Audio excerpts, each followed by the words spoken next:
All right. 10/28, 2021 horror movie recommendations.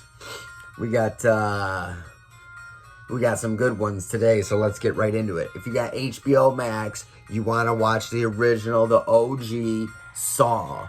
Now look, I remember when I first saw Saw, okay? We had that shit on a bootleg DVD. And I think it was a bootleg DVD. I think it was the same one that we had, Soul Plane. That's the movie with Snoop Dogg, and he's a pilot, and the plane's purple, and it's got hydraulics on it. But anyways, we had Saw, and I was over my buddy's house, and it was like a little bit of like, it was like a little bit of a party house. Like people would come in and come out, right? Drink a little something, whatever. Smoke a little something, you know what I'm saying? Chill a little something. And I remember we sat down, we watched that movie, and we're like, what the fuck was that? And like the whole weekend, right? Like somebody would come over. Hey, what's up, man? What's going on? They dab it up, whatever. Be like, look, sit down. We're going to watch this movie. And they're like, what? Like, sit down. You have to watch this movie. It's called Saw. What's it about? Like, don't worry about it. It's fucked up. Just watch it. And I swear to you, we watched that movie pretty much on repeat for an entire weekend, right? From like Friday, we would just play it, and then like, what? That was crazy. And then like we would call somebody up, like, yo, come over and watch this movie. They come over and watch this movie, and then it was just it was the only thing that was on the TV. It was the only thing on the TV for the whole entire weekend. So, I love the original Saw. I hate the sequels. The first one was like this Hitchcockian movie, and the rest of them were just like, let's see how fucking nasty we can get. Let's grind up dead pigs and have you ground up dead pigs. And it's like, hold on, slow down. Slow down. All right. Anyway, speaking of sequels that get out of fucking hand, if you got Amazon, you want to watch Texas Chainsaw Massacre 2, the most American horror movie ever made, right? This is America, right? There's a sheriff. He's got a hat on. He's got double fucking chainsaws. The whole movie's about a chili competition. There might be human meat in the chili competition. Fucking Chop Top Bill Mosley pops up. Dude, I always remember him, like, lighting the lighter on the hanger and scratching his head and eating his own head. And then Leatherface cuts that guy's face off and puts it on that woman, and she's got to sit there and wear her friend's face. Yeah. If you got Netflix, you want to watch the Green Inferno. I recently just watched this one for the first time, and if you like cannibal movies like Cannibal Holocaust, Cannibal Ferox, Mountain of the Cannibal God, Slave to the Cannibal God, Man from Deep River, those types of things from the 70s, but you want to watch one that's like more modern, watch the Green Inferno.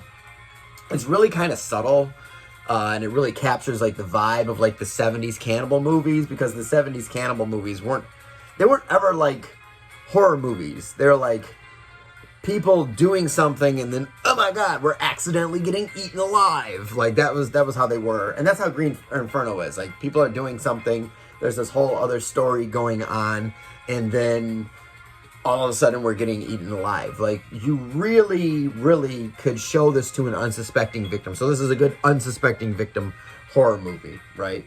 Because, they might think it's like an action movie or like the plane crashes and they're just going to survival. Next thing you know, people are getting fucking eaten the fuck alive. All right.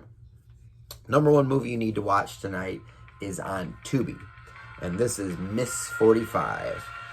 Miss 45 is my absolute favorite rape revenge horror movie of all time, right? Because it's pure fucking insanity, right? Rape revenge horror movies were popular in the 70s and the early 80s, and what they constitute with is a woman, and she gets raped, and then she gets revenge. Very simple plot, very simple thing. People, I believe Wes Craven started it with Last House on the Left. There's also Day of the Woman, aka I Spit on Your Grave. There's a few of them. There's one Werewolf Woman It's a Mexican horror movie, and like that one's also about rape revenge, but she turns into a werewolf. It gets sideways. But Miss 45 is my favorite because it's like it's bizarro. It's like somebody was like, let's make a mockery of rape revenge horror movies. Let's turn it up to 1,000, right? So the typical ones, like some girl goes out in the woods and some hillbillies grab her and they attack her, right? This happens in New York City, right? And she isn't just some average, virginal girl who gets attacked and goes on a killing spree.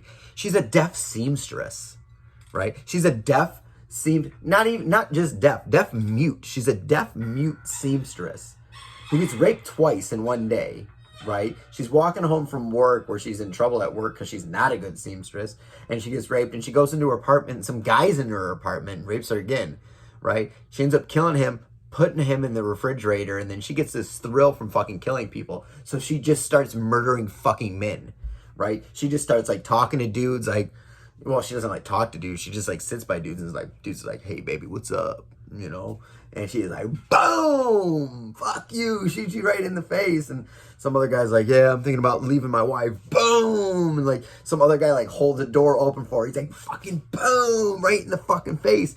And then dudes start getting like pissed off or like starts going around.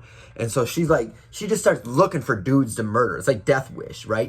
Death Wish, where a dude just starts looking for people to murder. Like it's no longer about his child getting killed. He just wants to fucking, he can only feel fulfilled in his life if he's fucking murdering dudes. So she goes walking Central Park late at night, right?